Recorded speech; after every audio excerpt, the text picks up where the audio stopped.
Favorite sports movies are tennis movies too, because they go on for so long. So like a tennis match could like last 5 hours at times. Yeah, Like, I yo, know, it's right? crazy.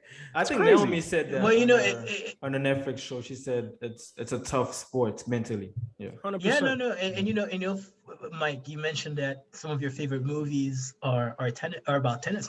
My favorite sport movie is that Nadal versus Federer 2008 Wimbledon final. That is my favorite. That's a movie. It Yeah. is. And again, I am not a hardcore tennis fan by any means. I'm a casual tennis fan. I watch tennis to have fun. Like I don't watch tennis to be stressed out. I watch tennis to have fun. And again, this reminds me why we watch sports. It was a drama unfolding in front of us. And 5 hour match, by the way. And I think it's the type of match that everybody who loves tennis. What made that game even more significant is because Wimbledon was pretty much considered Federer's home ground. Yeah. That was yeah. Like when you're playing against Federer at Wimbledon, it's a wrap. And for Nadal to come and win at Wimbledon.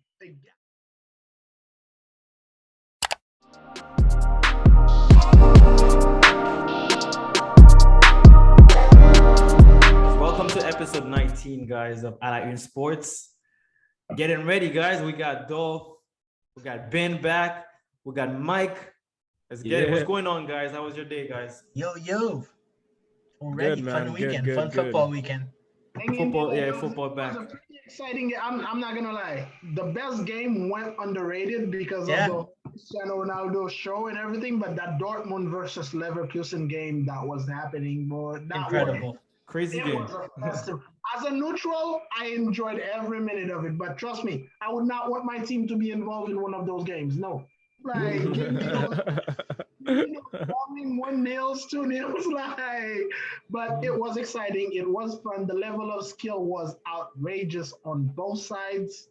Like from Haaland to Brandt to Paulinho to Diaby, like it was just fun, a fun game to watch, basically.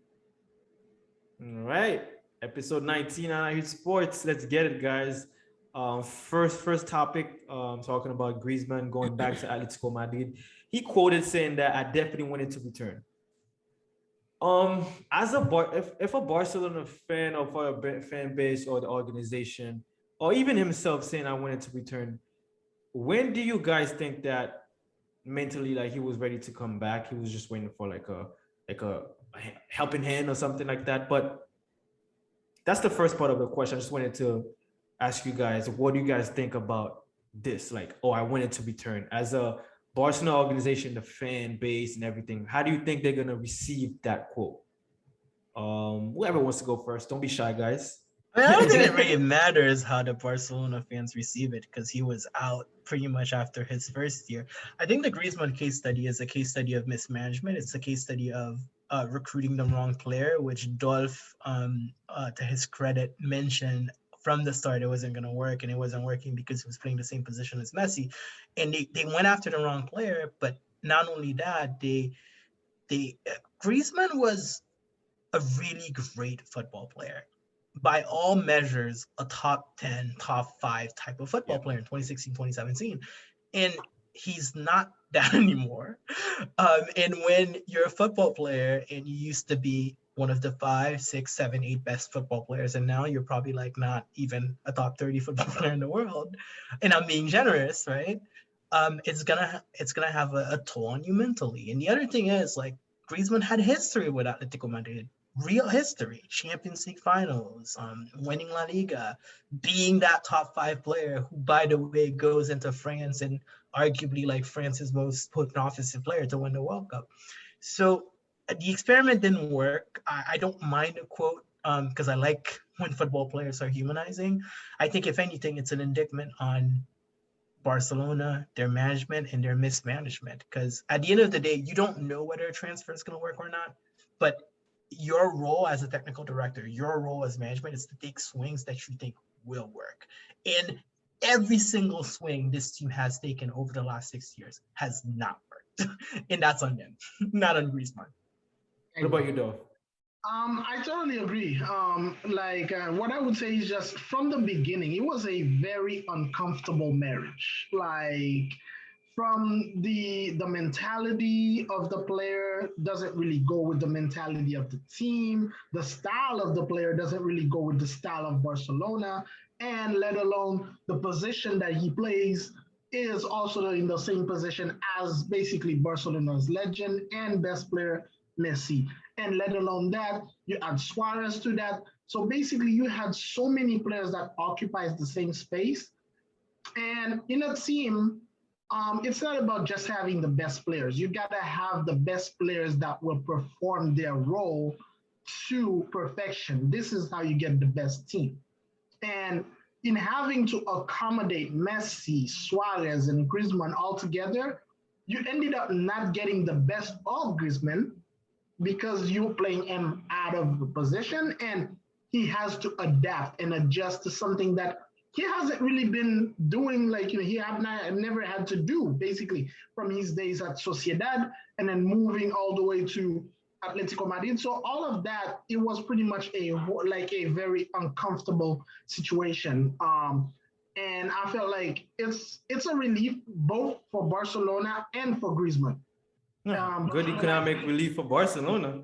Yeah, it is a relief for Barcelona because the wages was pretty much humongous in Barcelona's books, and by having to relieve that wage and basically from the player, because the ROI, like the return on investment, was definitely not there. Like what you were paying Griezmann for, he was not producing back basically what you paid for him, and it's a great thing that it's a good move for both sides, and they both needed it. They both were in dire need of it. I surely hope that Griezmann is going to find a good moment back to Atletico, and even though it's a loan, but you can tell that this is one of those moves that eventually is going to be turned into a permanent trade. Yeah, they have an obligation to buy next year, 40 million euros. So, Mike, go ahead. Mike? To answer the first part of your question, I probably think he knew like 2 months in. It was like, oh man, this ain't it. I gotta go. Like 2 months in of him coming to 2 months in Barcelona? of his tenure at Barcelona, like he was like, oh yeah, I gotta go. And I don't think the Barcelona fans would care either way, because it was just like, okay, like you did nothing for us anyways, like bye. so I don't think they really care. But to counterpoint what Ben had to say, I don't want this to be like a long piece, but I think it's on both of them, honestly. Like, we kind of seen like Dybala, reject a move to Manchester United last year. I don't remember personally why, but when you're looking at where Griezmann operated for Atletico Madrid, he operated more centrally, and Barcelona comes knocking at your door, and they're recruiting. I don't know what the recruiting pitch was. Like, I understand it's very attractive to go to Barcelona and stuff like that, but you have to start thinking to yourself, it's like, oh man, the greatest player in the world at the moment is playing in the same position on that team right now. How are you going to utilize me? I don't know, like if that question came up in whatever meetings that they had before he was recruited, or if he was recruited for that matter, or if they just spoke to their agent and it's like, hey, we want Griezmann at Barcelona, and he hits up Griezmann and is like, yo, Barcelona came calling. It's like, oh yeah, man, yo, let's go. It's like you have to think about those things. Like, it doesn't make any sense to me, but there's the other aspect of Barcelona. Like, I understand the recruiting was terrible, but there's the other aspects of coaching that we sometimes require players to change their roles and become, do something different for us. Di Maria was not a central midfielder at one point, but Carlo Ancelotti had to make him play as a central midfielder in Real Madrid at some point because he was just that great of a player, and he had Gareth Bale, Cristiano Ronaldo, and Karim Benzema at his disposal, and he wasn't going to bench any of them. So he had to, move Di Maria to another side, like, to figure out a way to make it work. And it worked for Di Maria. Successfully too, by the way. It worked for Di Maria. So I kind of get it, because when we're looking at his past when he was at Real Sociedad, he played on the left wing. He played the same position that Oyarzabal is playing right now. Mhm. But when he went to Atletico, he transitioned and he played more centrally as middle of the second park, striker. second Yeah. striker, or the main striker in a very defensive 4-6-0 type of formation where Mhm. where Simeone wasn't playing any type of offensive way, just playing on the counter. So I kind of get both sides, but obviously Ben is absolutely right. Godolph is absolutely right. Barcelona's recruitment is absolutely terrible. Like, why would you pay $100 million for a guy that plays the same position as Leo Messi, unless you were kind of trying to think of the future? But again, like No, not even. the Yeah, not future was always even. going to be Messi, and it's not like Griezmann was a spring chicken, anyways. Yeah. Like, so it made no sense to me. But I don't think the Barcelona fans care. And I think Griezmann knew very early on that partnership wasn't going to work. Exactly. Yeah. Yeah, can I react to what Mike said? Because I think Mike is 100% right on this, by the way. The blame is not solely on Barcelona for Griezmann's performances, because at the end of the day, you were a top 5 player. In my argument, I was having like those back and forth with Rodolphe when he was saying it could not work.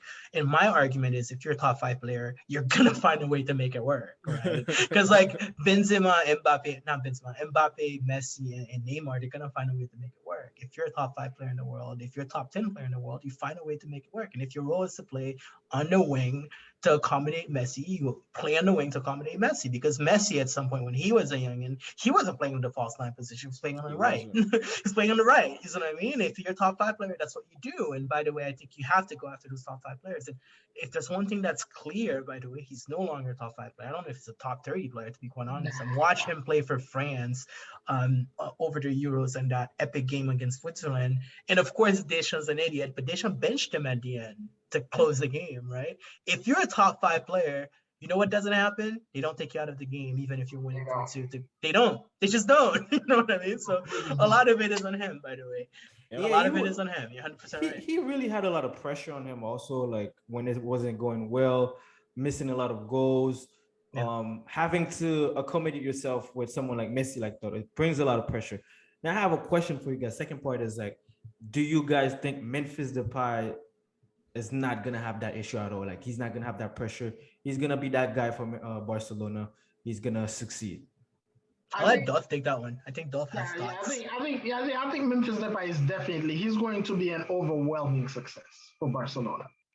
Because not only like his growth as a player, like from the kid, the timid kid that, or the shy kid that basically was at Manchester United and then went to Lyon. He grew as a player and as a person, and he basically is his own person right now. To able to shoulder such expectation of him. That's one thing. And another thing also, he's the antithesis of pretty much Griezmann, because he wanted to come to Barcelona. He is excited to come to Barcelona, and also one thing led to another. I don't think he expected Messi to leave, but he embraced the fact that, like, okay, this team is on, like, I'm gonna take this team up on my shoulders. Like, I'm going to be this team's best player. I'm going to be this team's top player to, show everyone, because he comes in with a chip on his shoulder. Like that flop that he did in Manchester United, everybody, like, kept having that mindset, like that mind, because succeeding at Lyon is nice, but succeeding at Barcelona is even better, because it's at the same level as, like, as succeeding at Manchester United, which he was trying to do. Now that he has that possibility, he has that opportunity, and he's embracing it with both hands. And he's not just doing so for club, he's also doing so for his country. And that's and the type of player that he is, I think he will be an overwhelming success for this Barcelona team. Yes, so it's funny. It's funny because before we were in our pre-production meeting, we were talking about development in players, right? Development takes a lot of time, and when a player is 21, 20, you don't know what type of player they're going to become. Memphis Depay at Manchester United was a failure. He did not play. He didn't reach his potential, and then at Lyon, he makes a really good career out of himself. Captains Lyon, which is a big deal for his age and whatnot. I think what he adds to this Barcelona team is a tint of directness that they didn't necessarily have, right? That Rivaldo-like player who can actually go physical, find a goal, but also create for himself. And it's also important to note that the expectation were there. So when the expectation are low, and then, but no, the Memphis Depay story is a really good story. I'm happy for him. He's a really, really good player, and I'm really, really happy for him, and he's going to be a good success for Barcelona. Yeah, I mean, one thing I love also, just to conclude also about Depay, like he's the type of player, like there's a certain swag about him. Yep. You don't see those players, like players that shows those, like for example, when Pogba, Hakim Ziyech, Depay, those type of players, like they have a certain swag. Karim Benzema, they have a swag about them. They are their own person, and when you see that personality basically extended to their game on the field, like it's really nice to see. It's like because they really stand out, like as the person that they are, and you don't really see a lot of those players in today's game. 1,000%, and I really hope he's a huge success at Barcelona because as a player that we recruited very young, like if people follow the show, like they know I'm a Manchester United fan. I thought he was going to be the next guy to take on the mantle of the number 7, and catapult us into like the next era after Cristiano Ronaldo. But I don't think it was his fault. I think it was a management issue. Is the same reason why Di Maria didn't succeed at Manchester United, and we all know the caliber of player that Di Maria is, and it doesn't make sense that he wouldn't succeed at any club that he went to.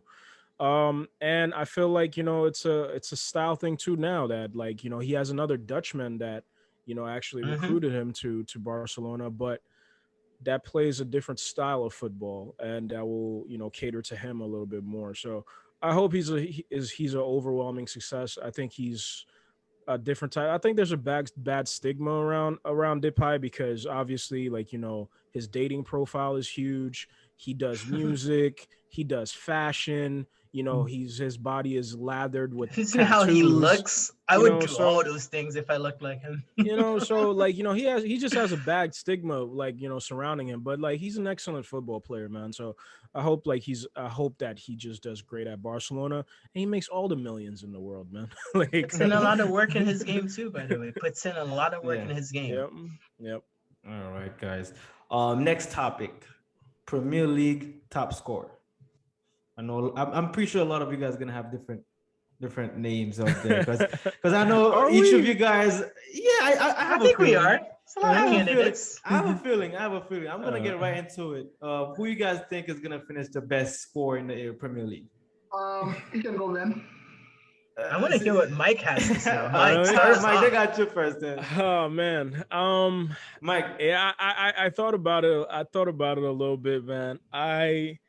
I really think it's Romelu Lukaku's season to lose, man. I don't think Tottenham I don't think Harry Kane is going to have that prolific of a season scoring. If I'm wrong at the end, I'll be thoroughly surprised and happy for him. Maybe not too happy because maybe not too. I wish he would succeed and score a ton of goals so that his price tag could stay like super high. That way Manchester City can't really buy him for the cheap. But I think it's Romelu Lukaku's season to lose, man. I think Chelsea is going to really dominate this year, like Champions League and Premier League. Cristiano Ronaldo, man, I love him, but 36 years old. And a lot of times, man, that team kind of lets me down when it comes to offense with the tactics that Ole employs. So I don't know if he's going to be able to score like, 25, 30 goals for me this year. If he still does, that means he's still, he's still my GOAT. But, Bruno Fernandes is like, up there for me now. But but I think it's Romelu Lukaku's title to lose this year. Okay. In complete agreement. Although I think Salah is gonna give him a run for his money. Like Mohamed Salah, that guy, he just breathes for goals. Like he wants to score every single game, no matter what. But I do believe that Chelsea's quality and the type of chances that they are creating, they've been doing so ever since last year, and they found that right guy in Romelu Lukaku. And one thing also about Romelu Lukaku is that he's efficient. Like, for example, like this past weekend, he had 2 shots on target, 2 attempts, 2 goals. And this is the type of thing that, like, he's kind of like a get out of jail free card for Chelsea. Like, and the team is going, and the team believes in him. He is the leader of that team. They accept him as the leader of the team also, and they are feeding him as much as possible. And I mean, they have to, because like, just sorry to cut you off, but that's what was missing. Like they were feeding that other guy, but he was missing, man. So I agree. They are feeding him, and also I'm in agreement with you. Also, I think with Nuno Espirito Santo as Tottenham's coach, he's a counter-attacking guy. Always defense first.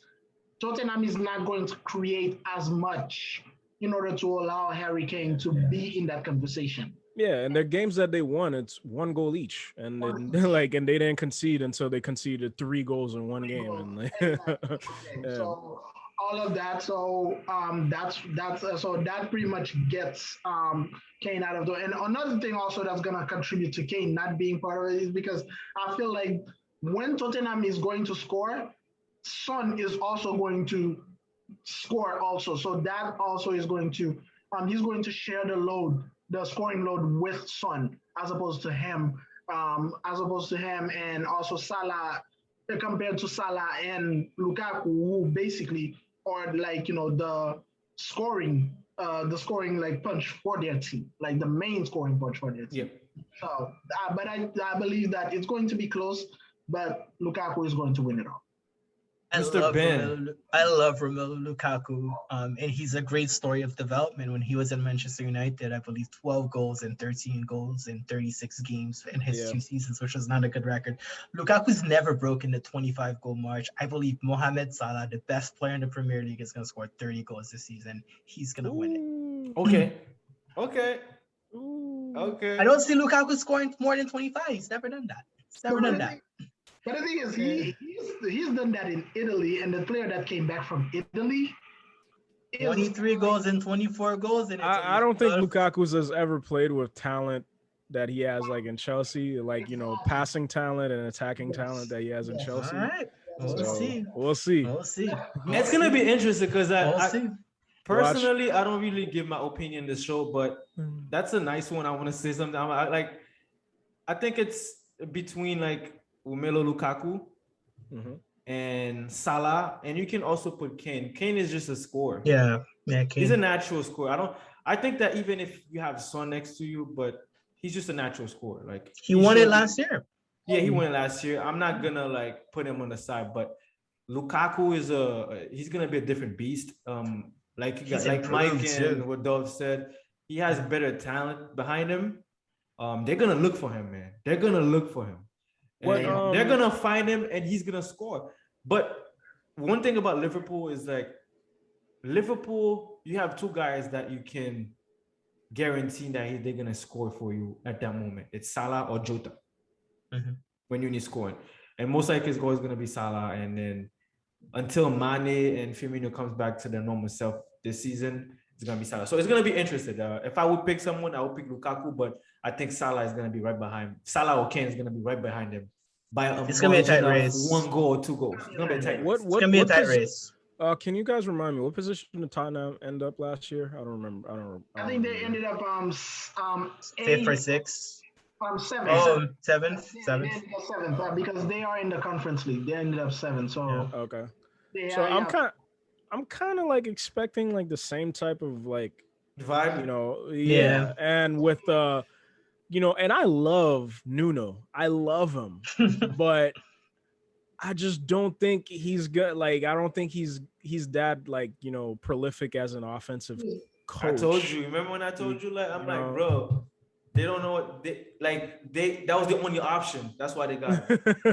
Remember I told you? I'm like that. Like, you fire Mourinho. Sorry for saying for him, man. I don't think it was. It was the last option. Yeah. The list of coaches was very long, and they just kept crossing. They just kept crossing names off. They're like, we're glad to have you. You were our first option. Yeah, right. You are our first option. But here's what I'm gonna say though: getting Nuno is how can I say that? It's a good thing in the sense of like steadying the ship. 100%. I like Nuno as a coach. Tottenham was like, I don't think there would have been like another coach out there that was available that would have been able to kind of like steady the ship the way Nuno did. Like, he's not doing great, he's not doing bad either. Yeah. And stopping them from doing bad is an improvement in and of itself. So that's why I think, like, you know, Nuno is a good coach. He will steady the ship. But I don't believe that, like, there's not much, like, progression or margin for progression in terms of that. It's going to be funny when we're all wrong and it's Ferran Torres that wins the Golden Boot. Get out of here. Next question. You officially ended that topic. I would have been surprised, bro. Next topic. Tyler Adams. Plays for Leipzig. Expresses frustration about Bundesliga clubs selling to Bayern Munich. I remember, Mike, I was talking to you about this, and I remember Rodolphe, we were talking about this briefly in the last episode, like when David said he was gonna do research to see like how intrigued this is always going on. Should something be done about this? The structural issue. This is a structural issue. There's no doubt about it, right? Like, our good buddy Olivier Sterling would scream at us, and he would say that we don't understand German football and we don't watch it. But the truth is in the pudding. They get all of the best players in the league, and it's the structural financial issues. Those teams have to sell. It's like an economic issue, and at that point, like, if you're the German league, I don't know what can be done. But if you want to do something, something drastic would be warranted. I don't know what it is exactly, but at that point, like, is it like some form of solid cap, solid retraction? But at the end of the day, like, they get all of the best players. They get the best coaches too, by the way. Not just the best players. They get the best coaches. I don't know. I think something needs to be done. I think it's a structural issue. So that's my general take on this, and it can't be healthy for German football. To have a team that wins the title like 10 years in a row, it can't be healthy. That just can't be healthy. You can't tell me that's healthy. To piggyback on what you said, nothing is gonna change unless there's a change in mentality also. Because I was as outraged as Tyler Adams. I've been outraged about it.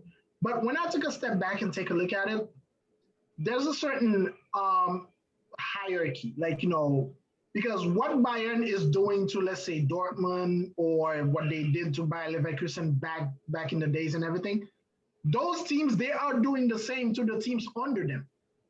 Like, for example, Marco Rose, that's pretty much coaching Dortmund right now. He was announced basically like towards the end of the season, where he was coaching Mönchengladbach, which is Dortmund's, like, you know, crosstown rival. Yeah. Like, and he was announced that he's going to be coaching Dortmund while the season is going on. So basically, but Dove, can I interrupt? Dove, can I interrupt real quick? In the late 90s and in the middle of 2000s, when we were growing up, Werder Bremen won the league in 2004. Bayern Leverkusen went to the finals of the Champions League. Famously, they were competing for the treble in 2002. 1998, Bayern Munich went to the finals. Like, there's something about the competitive balance when a team wins the league every year, 9 years in a row. And it's not an all-time team. I mean, they've had really, really, really good teams, but this is not like the Milan from the 80s. right? Like there's something structural that needs to be adjusted. That's my take. Here's the thing. When I was reading some of the, because I made sure I read some of the Bundesliga apologists, including our own, like, Olivier. one thing that I understood is they prioritize the player development more than titles. And so in a way, in a sense, look from the outside looking in, we can see like, oh, Bayern is always winning this thing. It makes the league boring. But they see entertainment a different way. Like seeing players from, growing and getting better, like Sancho, like Malen, like those type of players, like, getting better every single day and producing those kind of classic games that we just saw this past weekend. It's all pretty much like if you speak with every Bundesliga apologist, they don't really care about the end, which is who wins it. They care about the entire process and the fun part of it and seeing players becoming their own. And this is why, like, a lot of English clubs, especially like, Chelsea right now, they are trying to get players from Bundesliga as much as possible because they know when they get those players, they get a player that is ready to make that jump. Like, there's no question mark about him. There's no, like, they know that, okay, once I get this player, they already played 2 to 3 years, 4 years, like, in the Bundesliga. They've known what it is to play, like, at the top level. So basically, they will be ready to make that jump. So that's what it is. As much as Bayern can win, like, the next 15, 20, a lot of will. Like, yeah, Bundesliga fans are probably not going to care much because they get to see their favorite team, they get to see players develop right before their eyes, and they enjoy the process. I agree with everything Udo said, and Mike, I'm going to let you in because I want to share something that I got the chance to learn while at school. I got to see the president of Hoffenheim. He got to speak in one of my classes, and he was talking about why Hoffenheim and RB Leipzig is another club like that. They are developmental houses, right? They develop players, they turn a profit because those teams, they're not really real money makers, and their money makers, the profits that they make is usually from the sales of a player. And I understand that Germany has replaced the Netherlands as the place you want to send your kid if they learn soccer, if you want them to learn soccer. I understand that. But when you have a team that wins the league 10 years in a row, in my opinion, competitively, you start having a structural issue. And that's where I feel uncomfortable with it. Like, if you have a team that wins the league 15 years in a row or 13 out of 15 years, you start having a fundamental structural issue that should be addressed with policy. And I don't know if it's some form of profit sharing. I don't know well enough the business model of the Bundesliga, but that's where I think like the people at the Bundesliga should start saying, all right, we have a good product. It's a fantastic product. There's great football being played. Nobody's saying that there's not great football being played. And by the way, the other teams are competitive, whether it's Leipzig, whether it's Dortmund, whether it's Mönchengladbach. They have really, really good teams, but it cannot be. You cannot sell a TV product to the US. ESPN has the right now for a league where we know who's going to win. I don't know. I think that's not great long term. I'm sorry, I went on my rant. No, you're good. That's a good rant. Before I let you go, Mike, I was reading something interesting. Maybe I might have a different view for you guys. It says prior to 1998, German clubs were run as non-profit organizations. So okay. Yeah, because I think now it's like a partnership, like where all the German clubs are publicly traded, if I'm not mistaken. Where the population of the town or whatever, they have like a 40% or 49% stake in the club or something like that, if I'm not mistaken. A lot of clubs are like that. Yeah, 49+1. Yeah. And that's what has created a lot of animosity against Red Bull. Because I think they are one of the few teams that are not part of that system. Correct. All right, Mike, I'm listening. Totally owned by a billionaire. For me, I completely agree with what Ben had to say and what Rodolphe had to say as well. Like, there's for on Rodolphe's part, like, yeah, I think it's a mentality issue, but like in a different aspect. I mean, you and I spoke about it. I just don't like, there's that hierarchy like in Germany where I don't know if they just see like, okay, Bayern is the top dog and we're just going to cater to these guys. They're going to raise the profile of the Bundesliga overall. We don't care if they actually win it for the next 25 years. They're going to raise the profile of the Bundesliga overall. And when it comes to UCL, to Champions League, they're going to be able to compete at a high level. And we're just going to try to push them up as much as possible. My only thing is that, like, just make it fair, because I understand, like, Ben alluded to, like, not alluded, but he said it's the new development league. Like, they recruit young guys, they buy them for the cheap. Go get Jadon Sancho from the academy, go get Ousmane Dembele, buy Haaland for the cheap, develop him into the top striker in the world and stuff like that, and we're gonna be able to return massive profits. My thing is that what was the most expensive player Bayern ever bought? Maybe what was it? Sané now? I'm not.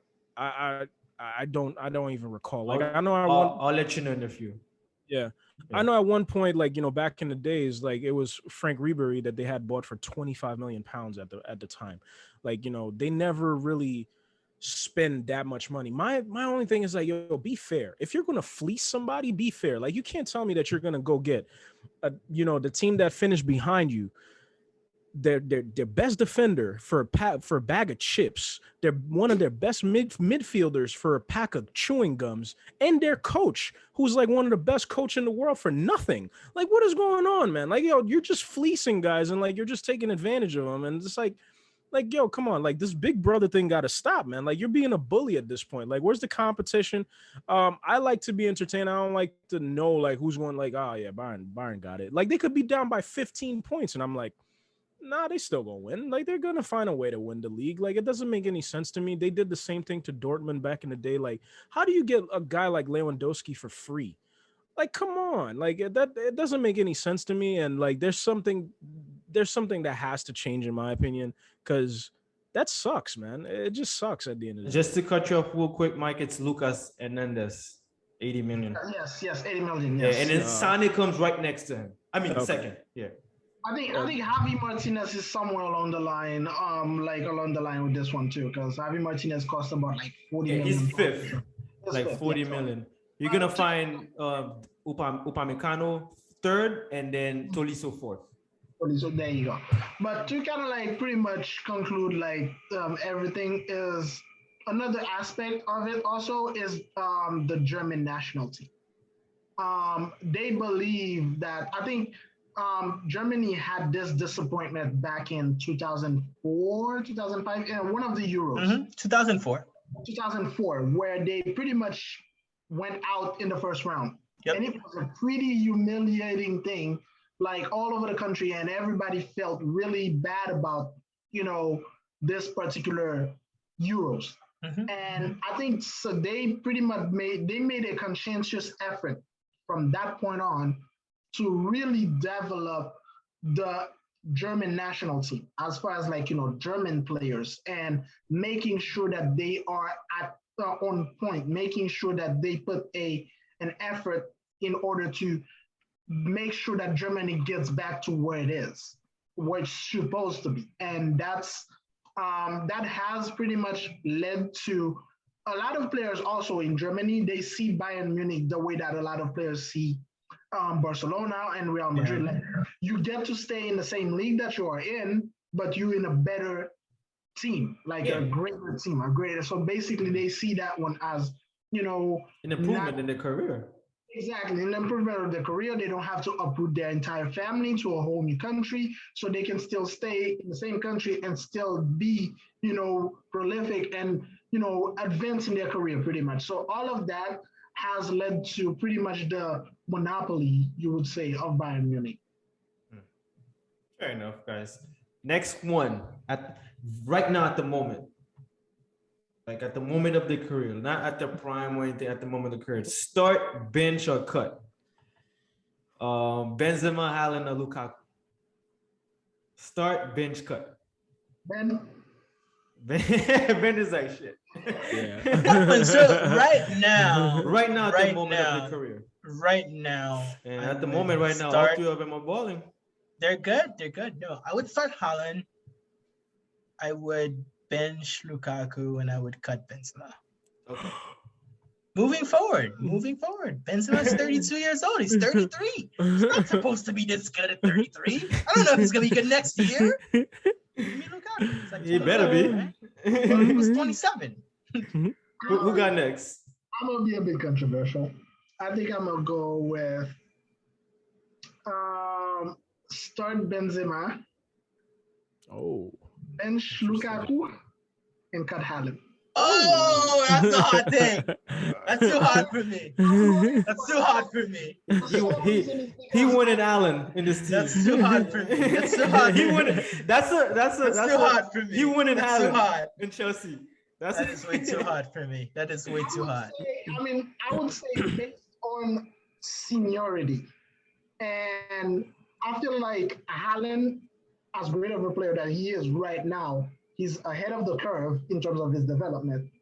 I don't feel like he's the finished product that Benzema and Lukaku are at the moment.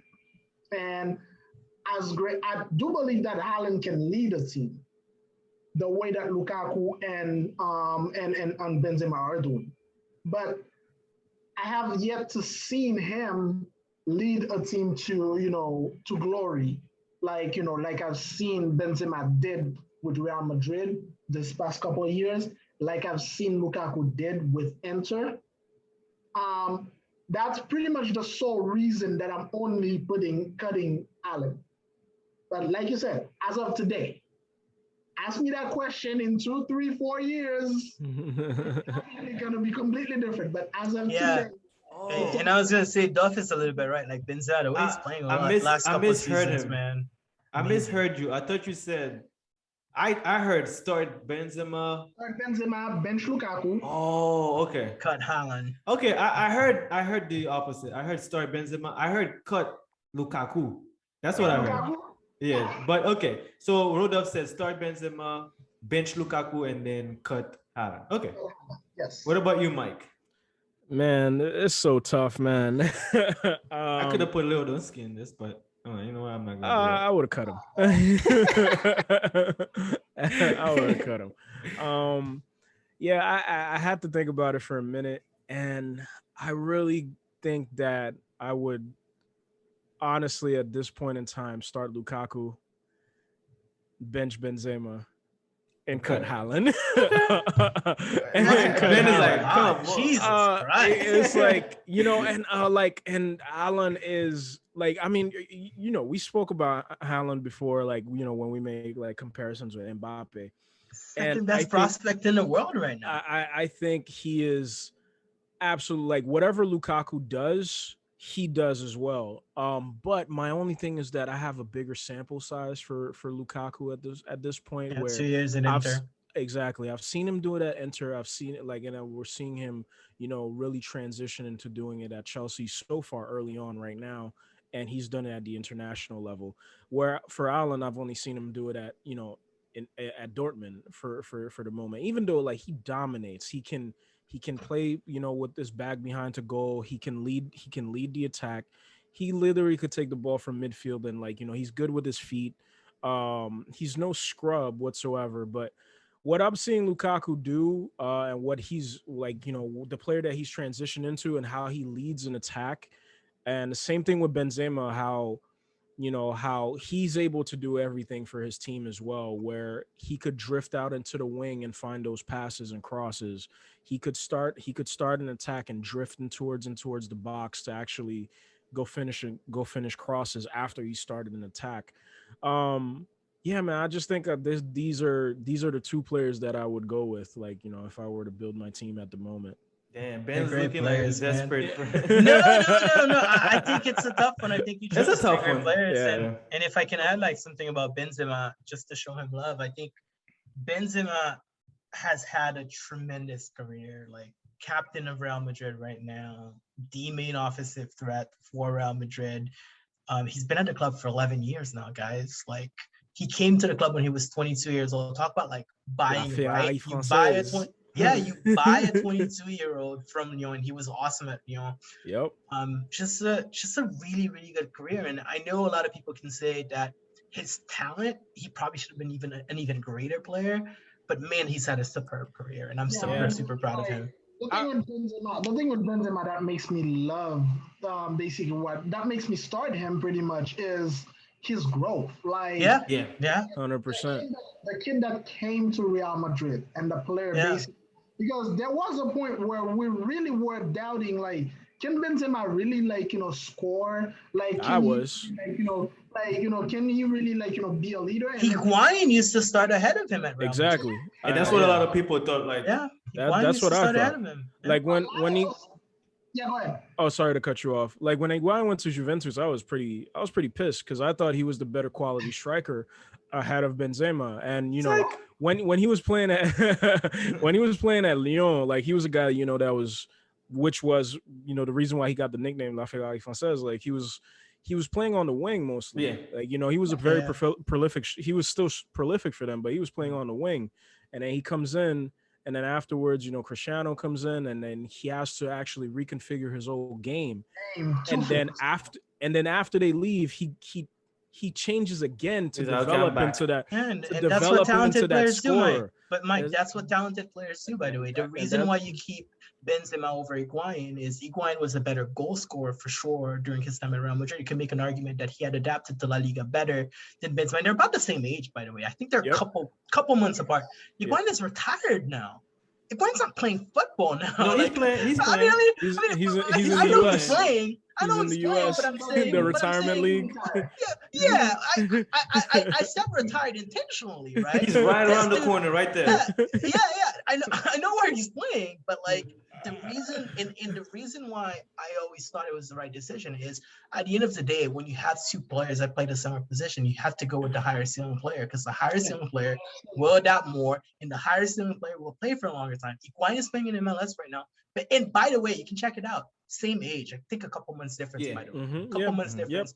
Benzema might be the best player in La Liga right now. Well, he's gonna be the best player left. So that's his. He's gonna be pitchy. He should be. And captain of Real Madrid, if you tell this kid, his favorite player, by the way, Ronaldo listens to Lima. That's the reason he wanted to come to Real Madrid. Yeah. He talks about Ronaldo being his inspiration every single time, right? Ronaldo and Romario. In Romario, and you think about it, right? This kid from France who comes to Real Madrid to follow his idol, and then he's the captain of that club. Man. Again, I mean, when you compare it to like Ben Harfa and Sami Arnasi, who are his peers and friends from France, Algerian origin. I mean, it's insane. The other ones, they lacked a little bit discipline. That's why they didn't make it. Benzema lacked also discipline at the beginning, but I think he matured himself better than the others. Exactly. Not only that, and then so many players have come through Real Madrid and fold under the pressure, because when you come to Real Madrid, you are under pressure every single Charbon.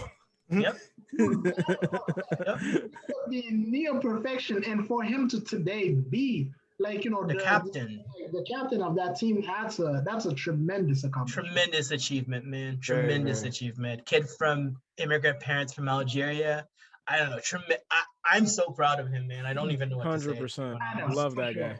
Before I close that topic, also like what you guys saying, that the growth, but also remembering that there's a point in his career that he was getting whistled. Yep. There was a point that you were like, damn, is he gonna be able to come back from it? Mentally strong, man. Yeah, and then look at him now. Of course, when you're playing for Real Madrid, everybody gets. Everybody gets. Even Ronaldo got whistled. Y'all gonna whistle me? Yeah, and he scored 3 goals after that game. That's one of the reasons why I was kind of afraid for Hazard, because Hazard, he doesn't know the type of Lions den that is the best. Until that. The expectations, because those people, they're associates basically. They own the club. They have been there for 30, 40 years. They've seen players, basically. They've seen players that players that played against them, players that played for them. Yeah. So basically their standard is up Right there. You got to be able to perform, man. If you're not gonna be able to kind of like meet that standard or even exceed it, if there's such thing, they are definitely gonna come after you. They really are, go, by the bro. way. Yeah. They really are. No, when I say you gotta go, it's better for your mental health, bro. Like, Oh yeah, 100%. Yeah. And that's why Vini gets my respect now too, man. Like, you know, for such a young kid, you know, where even myself, man, like, you know, so many people label him as dumb. How you know, and how he's like, you know, developing now. Like, you know, much respect, man. Much respect. It is definitely. All right, guys. 60-second question, guys. Let's do it. 60-second questions. It's just, let me see. 1, 2, 3, 4 questions. Just 60 seconds. Okay. I'm gonna have your reactions. Whoever wants to start first can go. First one is Bayern Barcelona this week for Champions League at the Camp Nou. What's the score prediction? 60 seconds and why? Mike, let's go first with you. Cool, man. I think it's going to be Bayern 2-0. I think Lewandowski is on a tear right now. Barcelona's defense is absolutely horrendous, and they have way more attacking potential than Barcelona does. So I think 2-0 is a fair score. Ben? Bayern's the best team. Bayern's the best team. They're gonna win 2-0 because they're the best team, and also it's the group stage. We're not in a hurry. It's the group stage. The best team's gonna win 2-0. All right. Rodolphe? I think Barca has. I think it's gonna be a 1-1 draw. Could be playing at home. I like that one. Yeah, I like that one too. They're playing at home. Yeah, they're playing at home, and they do remember that 8-2 and Barca, like they, like just sheer motivation, and wanting to, you know, respect themselves as Barcelona. At home also, in front of your fans, you gotta respect them. In front of their fans, they're gonna be buoyed. I think they will even take the lead, but eventually Bayern's quality is going to show. And that's what's going to lead me to say 1-1. Could definitely get a result for sure at home. Next one, better weekend, Vinicius or Salah? I'll go with you though first. Clock is going. Salah, definitely. Playing against Crystal Palace at Anfield, he's definitely scoring a brace or a hat-trick. I'm even gonna say it right now. Like my fantasy team, he's captaining my team. I forgot to captain him. I'm captain. It's Salah for sure. Mike, I see you had a. You didn't agree. You got 60 seconds to tell me who got the better weekend. Nobody had a better weekend than Vinicius, man. You saw he was playing, man. Like, dude was doing little no-look passes out of like for no reason. He was just having not even fun. Benzema with a hat trick. Like that's what I was about to say. The only person that had a better weekend than him was Benzema, who scored a hat trick that he actually, you know, helped in that aspect too. Like, you know, got the penalty, got a goal, led the attack really, really well. All the offense went through him for that game. Vinicius 11/10 game, man. Like Ben. It was not 11/10. 11/10. 11, and Vinicius is actually like giving us Vinicius hopefuls a lot of food for thoughts and whatnot. No, Salah is reestablishing himself as the best player in the Premier League. It's either him or Kevin De Bruyne. If I played fantasy, he'd be the captain of my team. The Liverpool played a tremendous football game. It was Salah for sure. Salah, okay. Mourinho 1,000. He played his 1,000 game as a coach. Late winner reaction. What was your reaction, guys? 60 seconds. I love it, man. I love it. There's something about Mourinho, man, that he is all for the theatrics. And I understand you're talking about a guy who wrote a 4,000-word essay about saving Mourinho and how disappointed I've been with his time at United. I still love the man. I love the theatrics. I love how when players believe in him, and Dolph can talk about it, he has this way of blending with his team. I just love that shit. 60 seconds, bro. Happy. As a Chelsea fan, Mourinho is my first love. Like, you can never forget it. I believe that Tuchel has a really good chance of passing him, but Mourinho is always going to be that, you know, that I'm always gonna have a soft heart for him. And seeing him also regaining a joy for the game. like being happy on the sidelines, and because his two stints at Manchester United and Tottenham, he didn't feel like he was having fun, and seeing him right now at Roma being being himself, being Mourinho again. And like he said, he didn't feel 58. He felt like he was 21. And that's like, and I'm really happy for him. Yeah. 60 second. Mike, 60 second. I loved it. It kind of shows his competitive side. Well, we all know Mourinho to have a massive ego. So like 600 some whatever how many wins in 1,000 games to win his 1,000th game. You gotta love it. Like he's probably showing that he didn't think of it as being that much, but he really wanted to win. So it was the perfect reaction. I think him and the Italian league is a perfect marriage. This is where his style will actually be able to show. So I love it, man. Like his style wasn't suited for the Premier League. I think, in my opinion. 60 second. Last one, guys. Who would you rather have to your team at the moment? Havertz or Foden? 60 second. I'll go with Ben first. Havertz or Foden? I have no idea. If you had asked me this question 2 months ago, I think I would have gone Foden because I think he showed I thought he was a high ceiling player.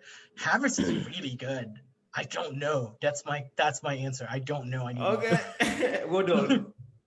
I'll be biased. It's the last question. I'm gonna be super biased. I love Havertz. Okay. Justifiable too. I love his touching the ball, like the way that he plays the game at his own pace, doesn't allow anybody to speed him up. And he still has some, improvements to do, which is understandable given his age. He's 22, right? Yeah, 21, 22. Yeah. But I love, I don't just love his game, but I love the fact that he embraced, Chelsea as a team also. Like the way that he always spoke about he wanted to come there and he wanted to perform there and he wanted to win with Chelsea as opposed to other teams. That's 60 second. Mike, Havertz or Foden?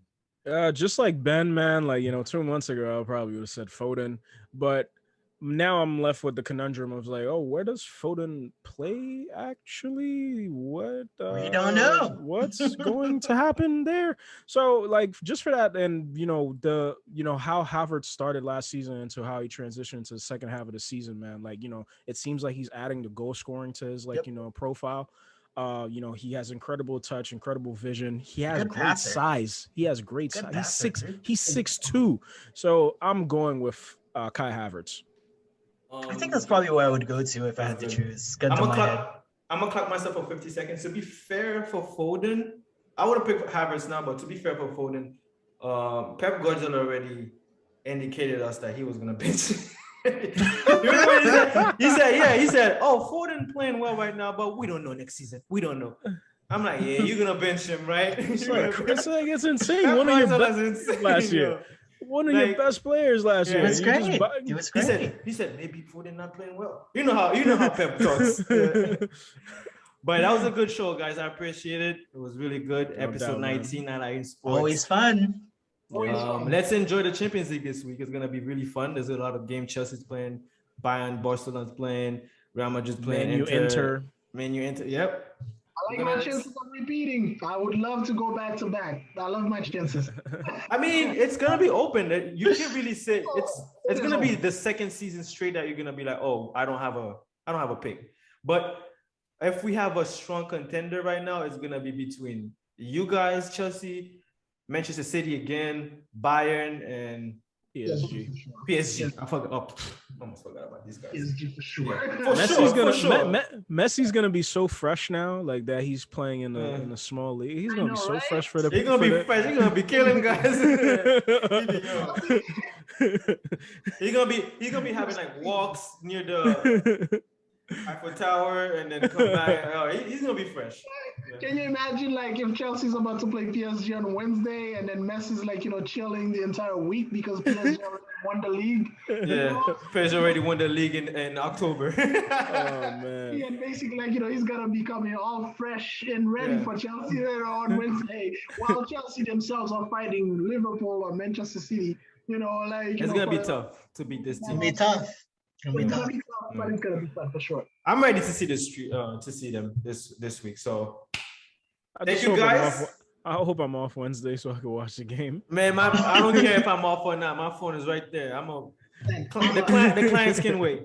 I'm gonna save some PTO because I know there are certain games I'm not gonna be focused at work, so I might as well take the entire. There's day gonna off. be games I'm gonna be like, yeah. I'll be like.